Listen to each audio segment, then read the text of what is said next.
अब ठीक है। Okay okay, hello hello hello, स्वागत स्वागत सभी का सेशन में बहुत बहुत स्वागत है। ओके, ऑलराइट, ठीक है।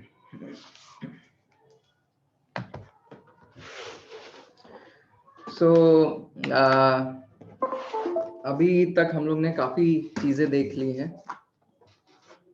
थिंक विंड्स वगैरह हम लोग ने देख लिया था। हम लोग ने देख लिया था क्या क्या चीजें हैं।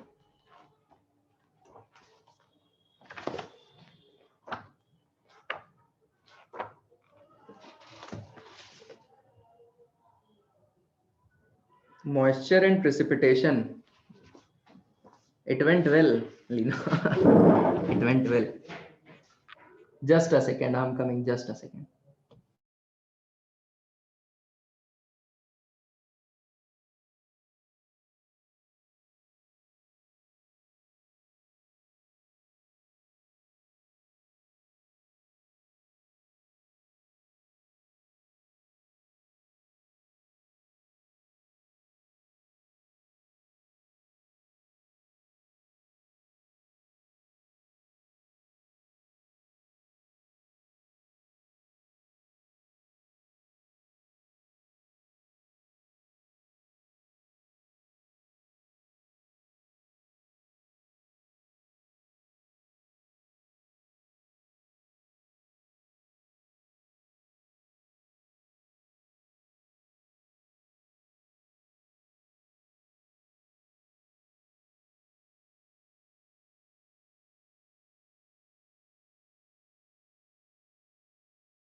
ऑल राइट, तो हम लोग ने आई थिंक स्टेबिलिटी इंस्टेबिलिटी देख लिया था। बर्जेरॉन सिम्पसन्स लैंगमुइर थ्योरी अपनी हो गई थी, वो आप लोग को समझा दिया था। This we have done. अब हम लोग ने स्टार्ट कर दिया था weather and climate of mid latitudes. इसमें हम लोग ने आई थिंक लास्ट में लिखा है we need new concept air masses fronts temperate cyclones. ठीक है, तो आज एयर मासेस पढ़ना अपने को। आज से हम लोग पढ़ेंगे एयर मासेस। ठीक, so I am sharing my screen now.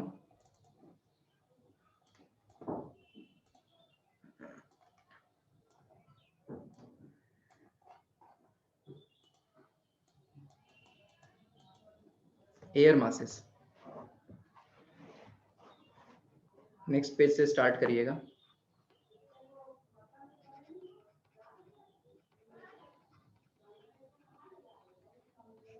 Air masses, इसमें लिखिए what are air masses. They are massive bodies of air, massive bodies of air. They are thousands of square kilometer in extent, and up to the height of up to the height of entire troposphere, entire troposphere।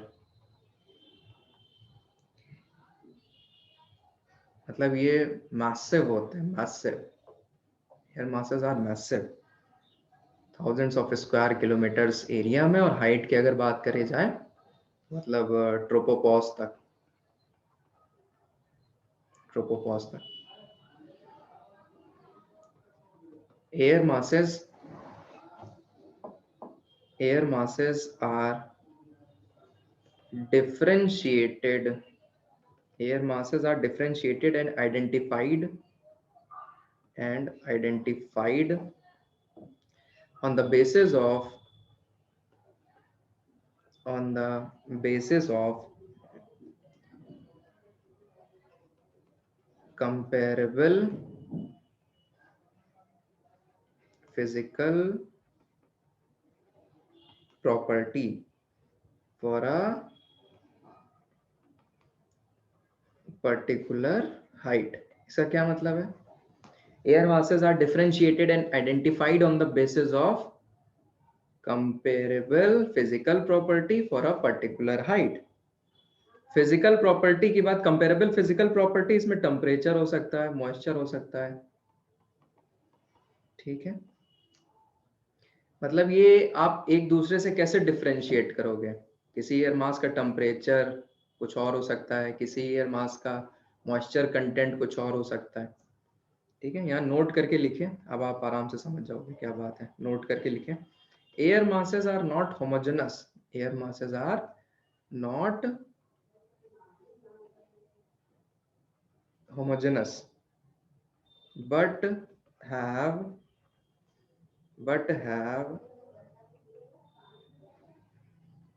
comparable physical property for a particular height, तो air masses को जब हम लोग visualise करते हैं तो अपने को सोचना होगा, एक चीज ध्यान रखनी पड़ेगी, क्या कि मान लो ये कोई एयर मास है, ये मान लो कोई एक एयर मास है। यहाँ पे अगर हम हॉरिजॉन्टली यहाँ पे चलें तो यहाँ पे मान लो टेम्परेचर T1 है, तो यहाँ पे भी टेम्परेचर T1 होगा, यहाँ पे भी टेम्परेचर T1 होगा, यहाँ पे भी टेम्परेचर T1 होगा हॉरिजॉन्टली। लेकिन जब हम इसके थोड़ा ऊपर या थोड़ा नीचे जाएंगे तो वहाँ पे हमें अलग टेम्परेचर देखने को मिलेगा। इट मीन्स अगर यहाँ ऊपर जाएंगे तो T2 यहाँ देखने को मिलेगा इस लेवल पे। सिमिलरली अगर कोई दूसरा एयर मास है, यहाँ पे कोई दूसरा एयर मास है, तो यहाँ पे उसका टेम्परेचर कुछ और हो सकता है, मान लो T3, फिर यहाँ पे T4, ठीक है। तो कहने का ये मतलब है हॉरिजॉन्टल में सेम प्रॉपर्टीज होंगी किसी भी एयर मास में, लेकिन जब आप सेम एयर मास में ऊपर नीचे जाओगे तो वहां पे जो फिजिकल प्रॉपर्टी है, चाहे वो टेम्परेचर की हो, मॉइस्चर की हो, वो अलग हो सकती है। समझ में आ रहा है सबको? ये स्टेटमेंट आपको समझ में आया? Comparable physical property for a particular height, ये चीज जानना थोड़ा आवश्यक है, ठीक है। मतलब with in air masses variation हो सकते हैं, बिल्कुल हो सकते हैं। With in air masses physical property के वेरिएशन हो सकते हैं, बिल्कुल हो सकते हैं। दीपा आप हो? तो यहाँ पे यही यही यही वाली बात लिखिए जरा, जो मैंने आप लोग को बताई। within an air mass the horizontal gradient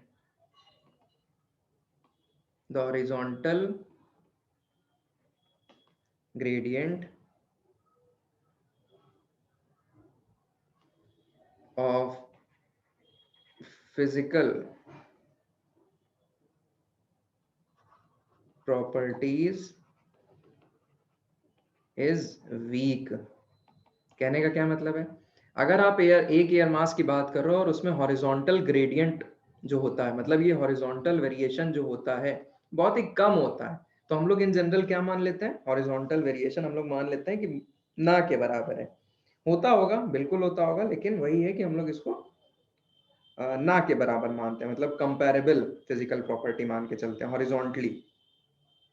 अच्छा, इनकी प्रॉपर्टी कैसे आती है? एयर मास की प्रॉपर्टी कैसे आती है? Air mass derive their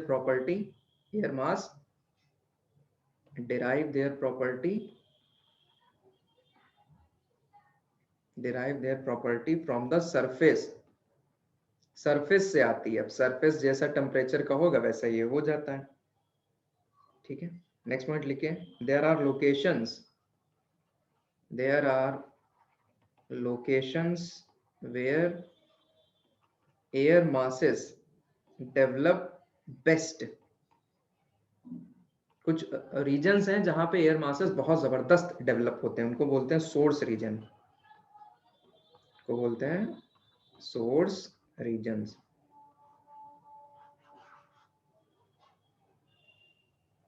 Now what are the properties of a good source region? ये आपका पूछा गया है ऑप्शनल में। A good source region will have following properties. Will have a good source region will have following properties. क्या क्या है property? 3 बातें।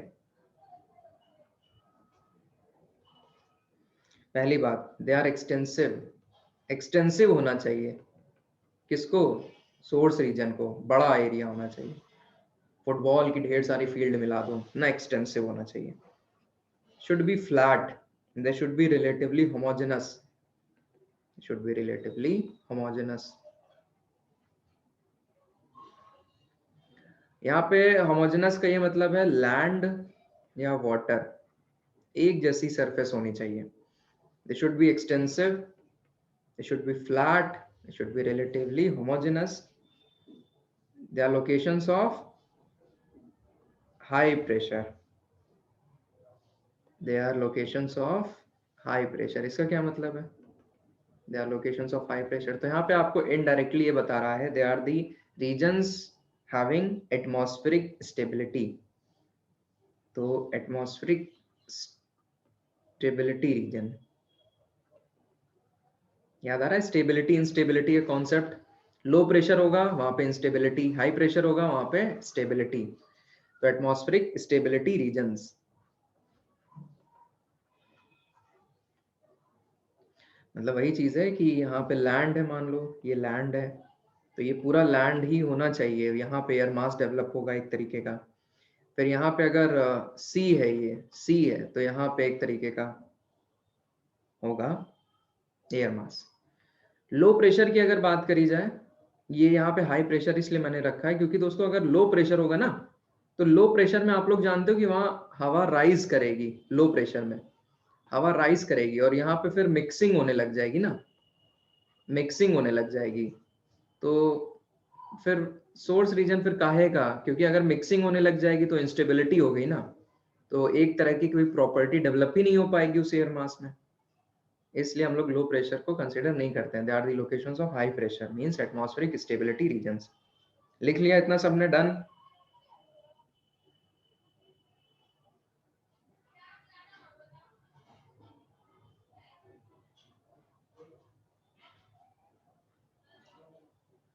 नाउ नेक्स्ट इज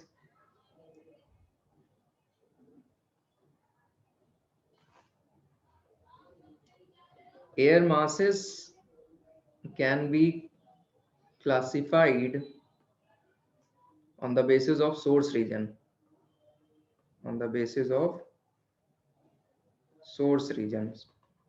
तो कैसे क्लासिफाई करते हैं?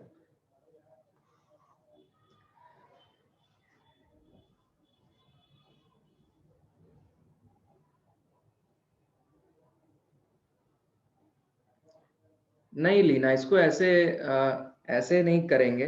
हाई प्रेशर में जो सिंकिंग ऑफ एयर है वहां पे मिक्सिंग, यस बिल्कुल मिक्सिंग होती है, लेकिन वहीं पे वो चीज है ना कि वहां पे स्टेबिलिटी के मामले में हम लोग हाई प्रेशर कह रहे हैं। ये हमने आपको इन जनरल समझाने के लिए बोला है कि अगर लो प्रेशर होगा तो वहां हवाएं ऊपर जाएंगी और मिक्सिंग होगी। मिक्सिंग तो यस वहां पे भी होगी। अच्छा, जो फ्रंट बनते हैं वो भी तो अगर देखा जाए तो मिक्सिंग की वजह से ही तो बनते हैं। एयर मासेस में जो फ्रंट्स बनते हैं, तो ये हमने आप लोग को हाँ मतलब समझाने के लिए बताया है कि लो प्रेशर रीजन्स जहाँ पे होंगे वहां पे टर्बुलेंस ज्यादा होगा। ऐसे ये शब्द अच्छा है, टर्बुलेंस। तो टर्बुलेंस की कंडीशन ज्यादा रहेगी, तो ये चीज है। हाँ, तो air masses can be classified on the basis of source region. तो सोर्स रीजन के हिसाब से हम लोग इसको कैसे बांटेंगे, इसको आराम से समझिएगा। सोर्स रीजन,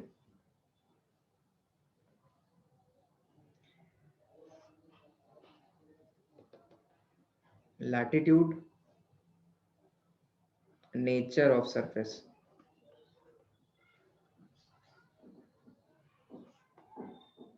एयर मास की अगर बात करी जाए लैटिट्यूड वाइज कौन कौन से जगह पे बन सकते हैं, Arctic air mass, polar air mass, फिर ट्रॉपिकल एयर मास, फिर इक्वेटोरियल एयर मास, फिर एंटार्क्टिक एयर मास। तो अगर देखा जाए तो हर लैटिट्यूड में बन सकते हैं, लेकिन क्या सब हम लोग को ध्यान में रखने हैं, क्या सब बेस्ट डेवलप होते हैं? नहीं, अभी हम उस पर बताएंगे। अभी लैटिट्यूड वाइज देखा जाए तो आर्कटिक पे, पोलार पे, ट्रॉपिकल, इक्वेटोरियल, एंटार्क्टिक सब जगह हो सकते हैं। नेचर ऑफ सरफेस की अगर बात करी जाए सो इट में बी कॉन्टिनेंटल, लैंड पे बन सकते हैं, इट में बी मैरीटाइम, पानी पे बन सकते हैं। आसान है, कोई दिक्कत नहीं। इसका क्लासिफिकेशन, इसका नाम जो शॉर्ट में इस्तेमाल किया जाता है ये भी साथ में लिख लीजिएगा यहीं पे। Arctic air mass, it is represented by capital A। Polar air mass, it is represented by capital P। Tropical air mass, TR। Equatorial air mass, E। Antarctic air mass, it is represented by AA। Continental air mass, it is represented by capital C। Maritime, small m। तो एक चीज आप लोग को समझ में आती है क्या, कि जो हम लोग ने लैटिट्यूड जैसे लिखा है, Arctic air mass, polar air mass, tropical air मास, equatorial air mass, Antarctic air mass, इधर लिखा है कॉन्टिनेंटल और मैरीटाइम। एक चीज समझो, जैसे आर्कटिक एयर मास है तो लैंड पे भी हो सकता है, पानी पे भी हो सकता है ना? तो कॉन्टिनेंट पे भी हो सकता है, मैरीटाइम पे भी हो सकता है। पोलार भी कॉन्टिनेंट पे भी हो सकता है, पानी पे भी हो सकता है। ट्रॉपिकल लैंड पे भी हो सकता है, पानी पे भी हो सकता है। इक्वेटोरियल लैंड पे भी हो सकता है, पानी पे भी हो सकता है। एंटार्क्टिक लैंड पे भी हो सकता है, पानी पे भी हो सकता है। मीन्स ऐसे कॉम्बिनेशन है, राइट? इतने तरीके के कॉम्बिनेशन बैठते हैं एयर मासेस के बनने के, इतने तरीके के कॉम्बिनेशन बनते हैं। इतना हो जाए तो बताइए, मतलब ये कितने कॉम्बिनेशन हो गए? 1 2 3 4 5, 5 ये है, 2 ये है, 5 2 10, 10 एयर मासेस, 10 एयर मासेस बनने की संभावना है अगर देखा जाए थ्योरी वाइज। थ्योरी वाइज अगर देखा जाए ये बनने की संभावना है।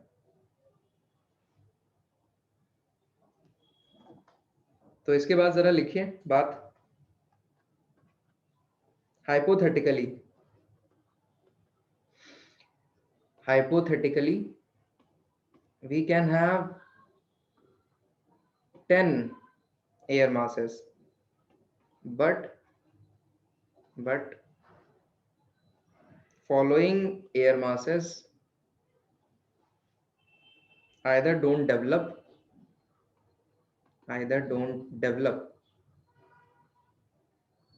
or they do not exist, or they do not exist। पहला equatorial air mass, equatorial air mass ये ई जो है ये एग्जिस्ट ही नहीं करता है। इक्वेटोरियल एयर मास जैसी कोई चीज ही नहीं है। लो प्रेशर रीजन है, इनस्टेबल रीजन है, इनस्टेबल, एग्जिस्ट ही नहीं करता है। Arctic maritime, Arctic maritime AM exist ही नहीं करता है। क्यों नहीं एग्जिस्ट करता है? फ्रोजन है, फ्रोजन है, जमा हुआ है। On the very similar fashion Antarctic, Antarctic maritime, Antarctic maritime ये भी एग्जिस्ट नहीं करता है, फ्रोजन है, जमा हुआ है। फिर tropical air mass, tropical air mass they are generally weak, they are generally weak, they are generally weak because why? Because they have low pressure on land, they have low pressure on land because they have low pressure on land. यहाँ पे भी sunlight अच्छी खासी आती रहती है tropical region में, low pressure रहता है लैंड पे। तो दोस्तों सबसे बेस्ट कौन से एयर मासेस हैं? Hence best developed air masses are, ये पूरे वर्ल्ड में हम बात कर रहे हैं, पोलार एयर मास, कौन सा? CP and tropical maritime,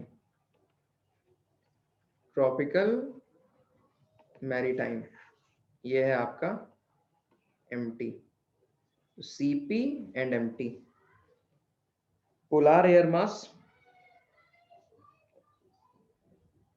polar air mass, CP and MT.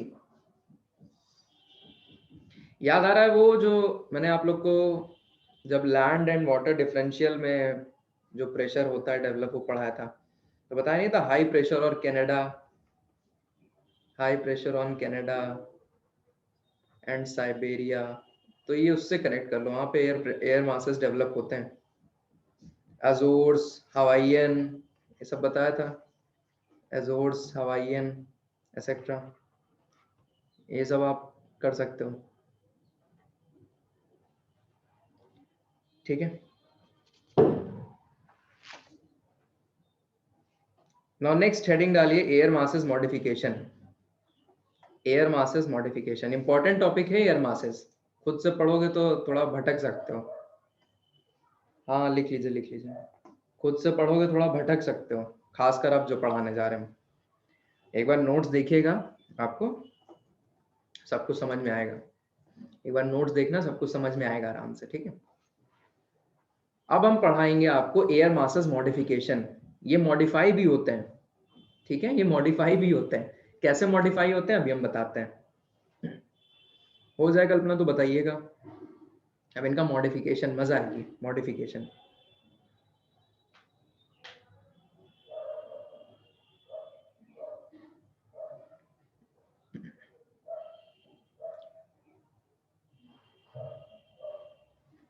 Air masses modification,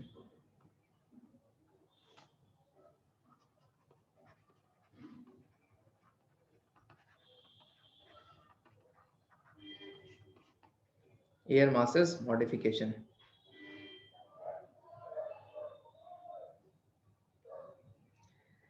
so modification की अगर बात करी जाए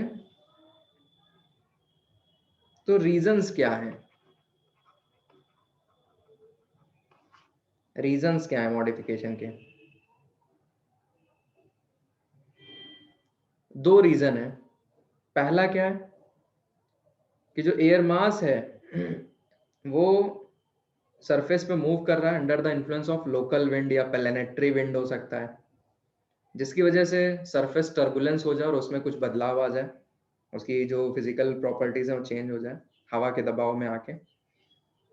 दूसरा ये है कि जो जिस सरफेस पे एयर मास है वो सरफेस की कैरेक्टरिस्टिक्स चेंज हो जाए, मतलब पहले गर्म था, अब वो ऐसी जगह चला गया जहाँ पे सरफेस ठंडा है, तो भाई उसकी प्रॉपर्टी चेंज हो जाएगी, क्वाइट सिंपल।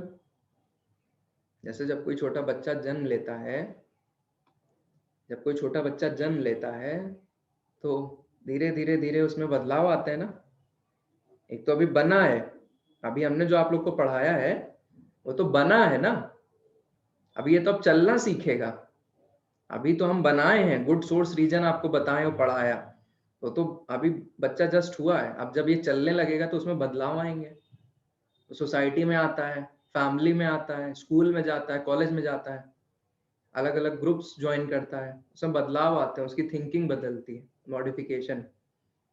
तो यहाँ पे जो एयर मासेस में मॉडिफिकेशन होता है दो तरीके से होता है, एक है आपका उसको विंड मॉडिफाई कर दें अपने हिसाब से, दूसरा है कि जो सरफेस पे वो बह रहा है चल रहा है वो सरफेस में चेंज आ जाए, ठीक है। तो ये दो बातें पहले लिख लीजिए, it starts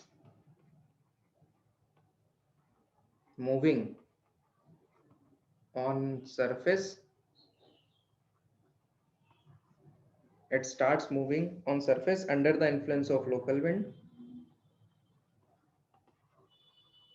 under the influence of local wind or planetary wind, or planetary wind, and surface turbulence modified, and surface turbulence modified. दूसरा कारण जैसे मैंने बताया, air masses move into new location, move into new locations and gets, ये शब्द अच्छा है, यही आपको पढ़ना है, थर्मोडायनेमिकली मॉडिफाइड, यही आपके सिलेबस में, ऊपर वाला नहीं है। Thermodynamic modification of air masses,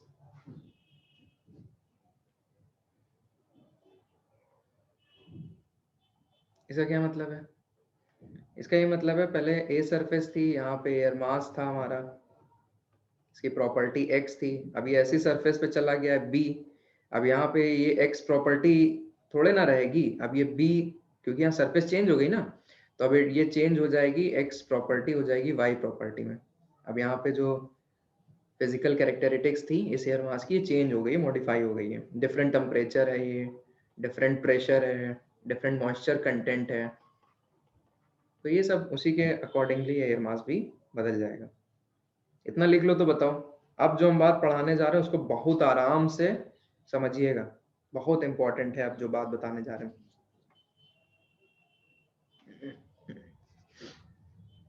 हमने आपको क्या बताया अभी? जस्ट हमने बताया है कि हम एयर मासेस की प्रॉपर्टीज में बदलाव करने जा रहे हैं, उनमें चेंज आएगा।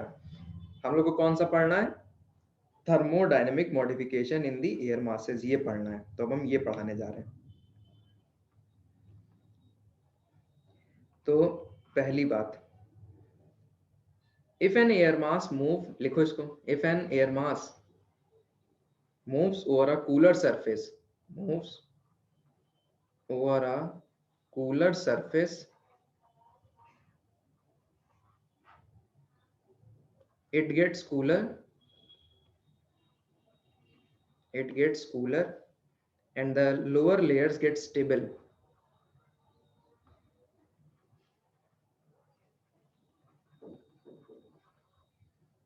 gets stable. Such air masses are denoted as, such air masses denoted as WS, WS। बहुत आसान है, क्या मतलब है कहने का? मान लो ये हमारा CP एयर मास, सरफेस है A, यहाँ पे इस एयर मास का टेम्परेचर है 30 degree centigrade, 30 degree centigrade,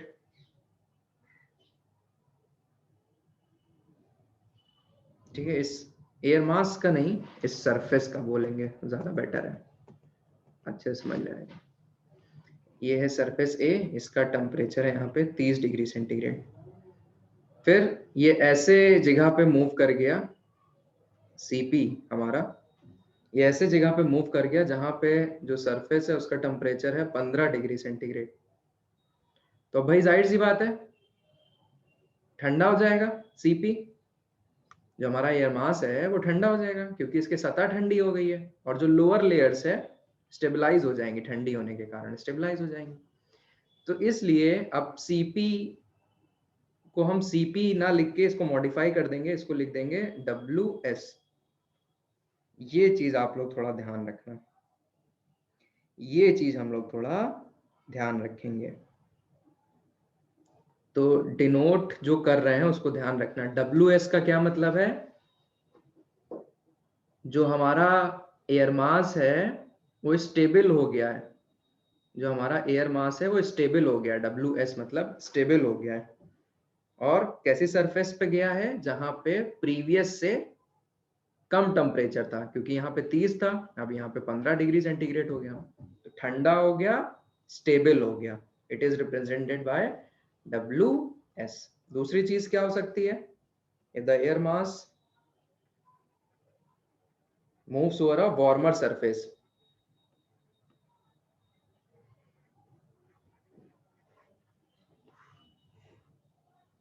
It becomes warm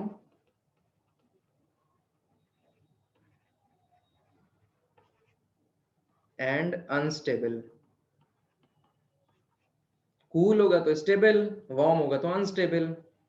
It is denoted by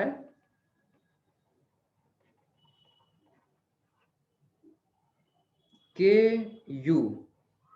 U मतलब unstable. Ku मतलब क्या है? सरफेस थी A, टेम्परेचर था इस पे 30 डिग्री सेंटीग्रेड. यहाँ है मेरा एयर मास Cp. ये है मेरी सरफेस B. यहाँ टेम्परेचर कितना है?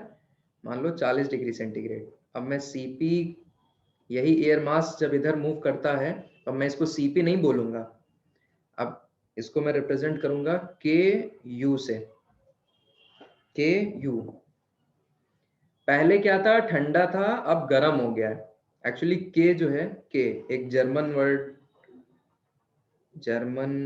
वर्ड है, कार्ट, उसको रिप्रेजेंट करता है. कार्ट मतलब होता है कोल्ड. तो इनिशियली कोल्ड था, अब वो गर्म हो गया है. Ku मतलब अनस्टेबल हो गया है. तो Ku ध्यान रखिए, WS ध्यान रखिए. Ku ध्यान रखिए, WS ध्यान रखिए. WS में क्या होगा? इनिशियली गर्म था, फिर ठंडा हो गया. इनिशियली वार्म था, फिर ठंडा हो गया. ठंडा होने के कारण स्टेबल हो गया. इसमें देखिए दूसरे वाले केस में इनिशियली ठंडा था, फिर गर्म हो गया. इनिशियली ठंडा था, फिर गर्म हो गया. गर्म हो गया तो अनस्टेबल हो गया. हम समझ रहे हैं. थोड़ा स्टार्टिंग में दिक्कत आती है, लेकिन नोट्स आप रिवाइज करोगे तो आपको आराम से चीजें समझ में आ जाएंगी, क्योंकि इसके अलावा और कोई चारा है नहीं. ये आपको पढ़ना ही पढ़ना है.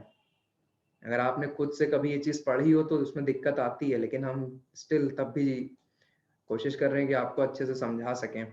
ये चीज आपको पढ़नी है. मॉडिफिकेशन, थर्मोडायनेमिक जो इसमें मॉडिफिकेशंस हो रहे हैं एयर मासेस में, ये है, हम लोग को पढ़ना है ये.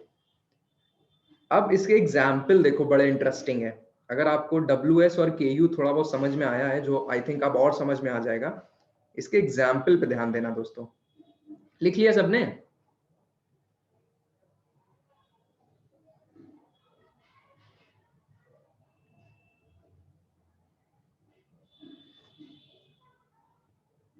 अच्छा, एक और चीज ध्यान रखिएगा. क्या? K के साथ हमेशा U आएगा, W के साथ हमेशा S आएगा. ये रूल है, थंब रूल, याद रखो बस. एग्जाम्पल, पहला एग्जाम्पल देखिए.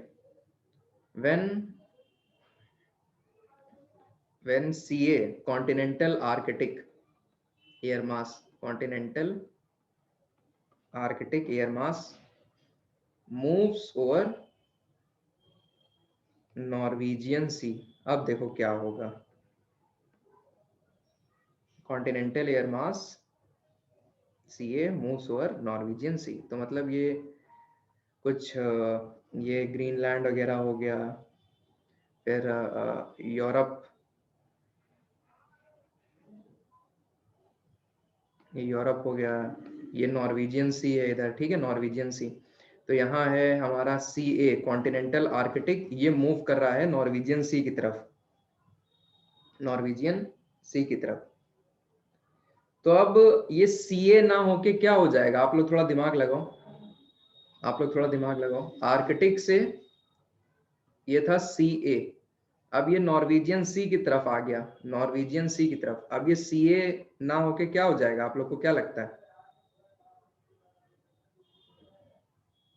इनिशियल ठंडा था, अब गर्म हो जाएगा. सुनो सुनो सुनो सुनो.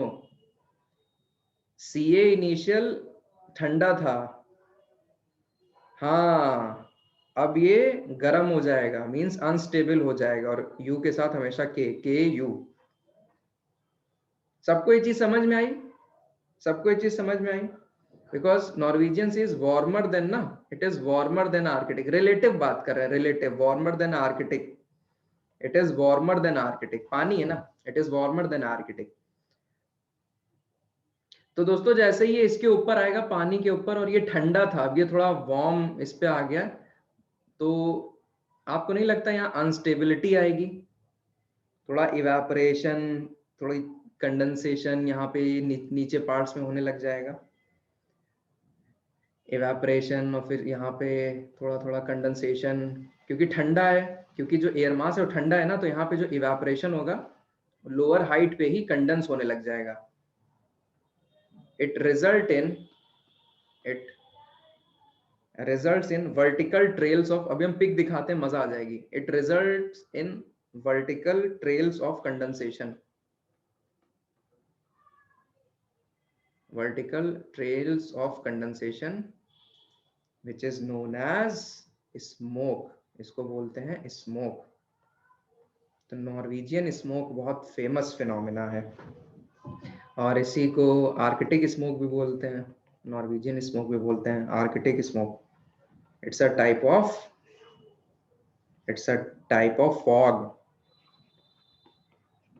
तो रुकावट पैदा करता है नेविगेशन में, और माना यह जाता है जो टाइटैनिक डूबी थी इसी के कारण डूबी थी, टाइटैनिक जो सिंक हुई थी इसी के कारण हुई थी, धुंध जो छाया नहीं हुआ था, धुंध, सो आर्कटिक स्मोक के कारण ही टाइटैनिक डूबी थी। दिख नहीं पाया वो पर्टिकुलर जो ग्लेशियर था कि कितना क्या बड़ा है, और उसको माप नहीं पाए थे वो लोग।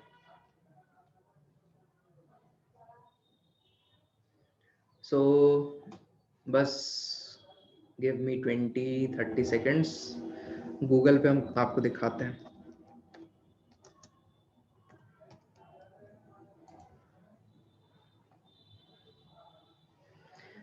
So I'm sharing my screen. Okay, I think screen is visible to you all. ये देखिए लोअर पार्ट्स में, देख रहे हो लोअर पार्ट्स में कैसे हो रखा है यहाँ पे मामला।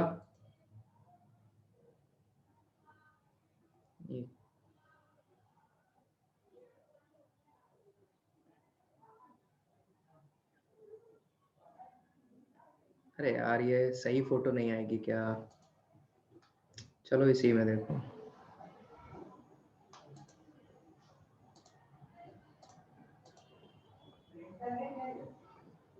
ये आप देखोगे तो बड़ा सा एयर मास, उसके नीचे पार्ट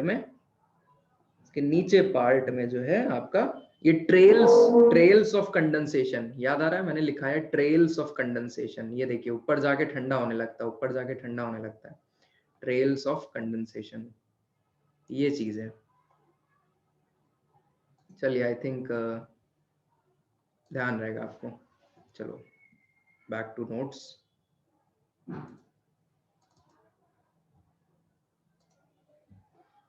सो एक ही एग्जाम्पल हो गया, दूसरा एग्जाम्पल क्या है, दूसरा एग्जाम्पल लिखिए।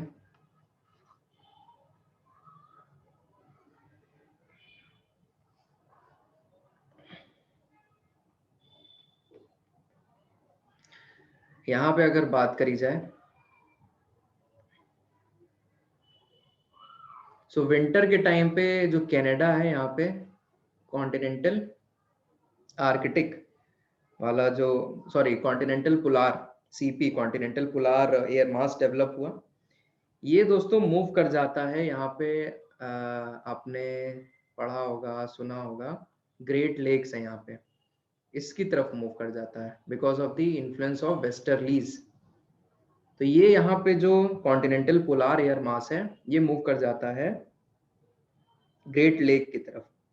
तो इसका अगर मैं क्रॉस सेक्शन बनाना चाहूँ तो ये कनाडा वाला प्लेन हो गया, फिर ये ग्रेट लेक्स हो गए, फिर ये ग्रेट लेक्स के आगे अगर आप लोग यहाँ पे जानते होंगे अगर, तो यहाँ पे अपलाशियन है, अपलाशियन माउंटेन्स है, अपलाशियन माउंटेन्स।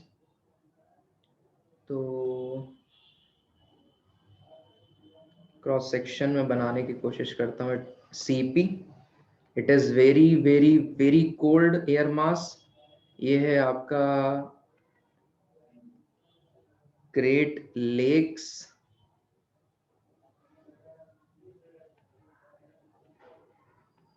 दोस्तों आप लोग एक बात बताओ, ये सीपी जब यहाँ पे आ जाएगा, ये नाम बताओ क्या हो जाएगा, मैं क्या नाम लिखूं?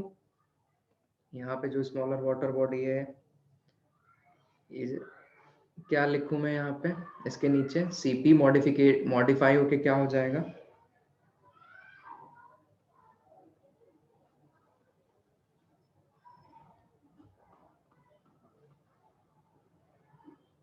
बिल्कुल के यू अनस्टेबल हो जाएगा, क्योंकि ये जहां पे आ रहा है it is warmer than the sea, it is warmer than the, ये कैनेडियन प्लेन्स वार्मर है, ग्रेट लेक्स।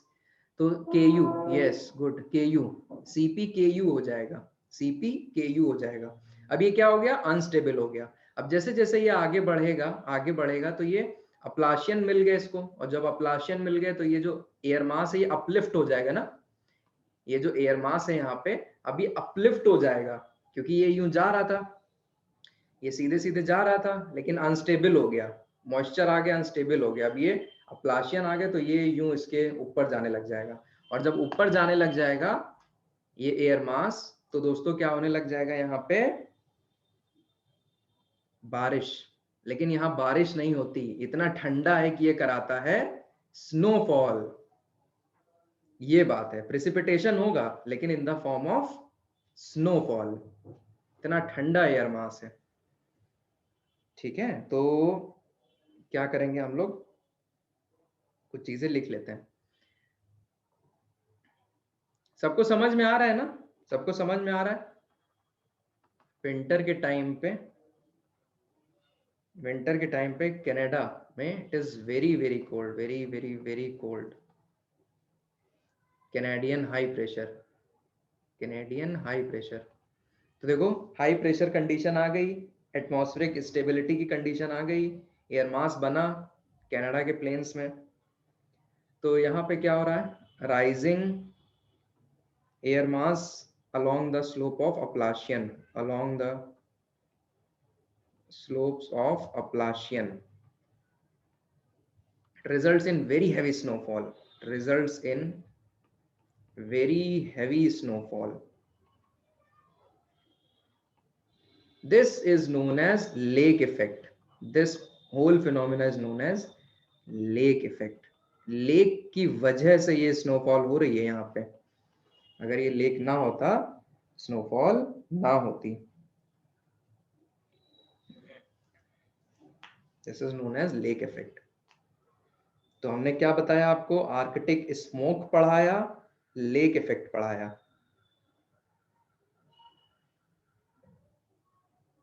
तो दो एग्जाम्पल हो गए। अब तीसरी बात, तीसरी बात लिख लिया सबने?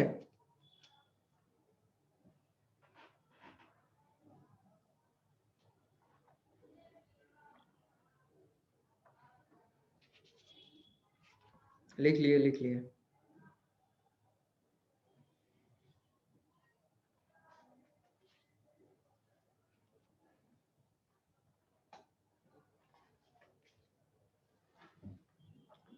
तीसरी बात, when air mass interacts, when air masses interacts, fronts are formed, fronts are created, fronts are created।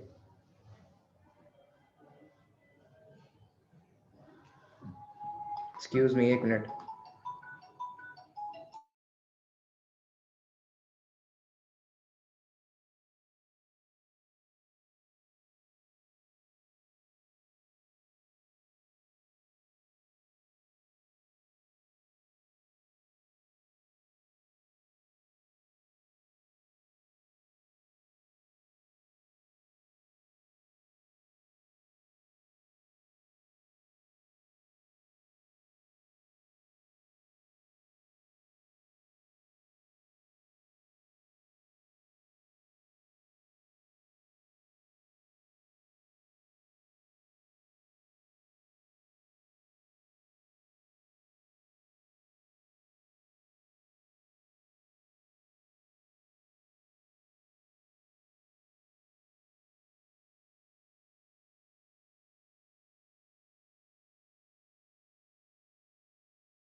तो यहाँ पे क्या है, दो एयर मासेस इंटरैक्ट करेंगे, क्या बनेगा, फ्रंट बनेगा। दो एयर मासेस जब इंटरैक्ट करते हैं तो क्या बनता है, फ्रंट बनता है, जिसकी वजह से अलग अलग वेदर फिनोमेना इससे एसोसिएटेड है, associated weather phenomena, associated weather phenomena.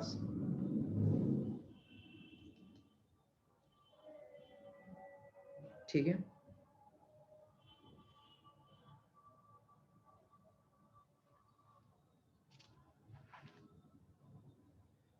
अब हम आपको पढ़ाएंगे टाइप्स ऑफ फ्रंट्स।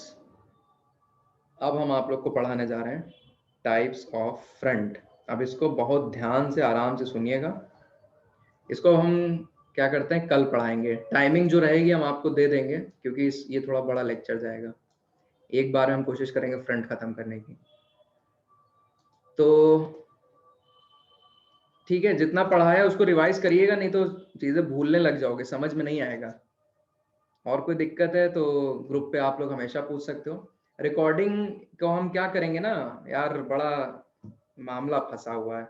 रिकॉर्डिंग को क्या करेंगे, यूट्यूब पे डाल देंगे हम। मेरे पास स्पेस नहीं ड्राइव में है, और हमें पुरानी रिकॉर्डिंग्स बार बार डिलीट करनी पड़ रही हैं, इसलिए आज वैसे एक नया अकाउंट खुला लिया है, देखते हैं गूगल उसका पेमेंट एक्सेप्ट करता है कि नहीं। तो यूट्यूब पे अपलोड कर देंगे, वहाँ पे आप लोग देख लीजिएगा। तो कुछ दिन अभी ऐसे ही चला लो मामला आप लोग, बाकी जल्दी हम ये वाला सिस्टम थोड़ा स्पेस का कर लेंगे। ठीक है, चलो चला जाए। और फ्रंट्स पे आप लोग को हम लेक्चर देंगे, फिर हम साइक्लोन्स भी इसी में ले लेंगे साथ में, टेम्परेट साइक्लोन, ट्रॉपिकल साइक्लोन दोनों पढ़ा देंगे। ठीक है, चलो bye bye, take care, bye bye bye.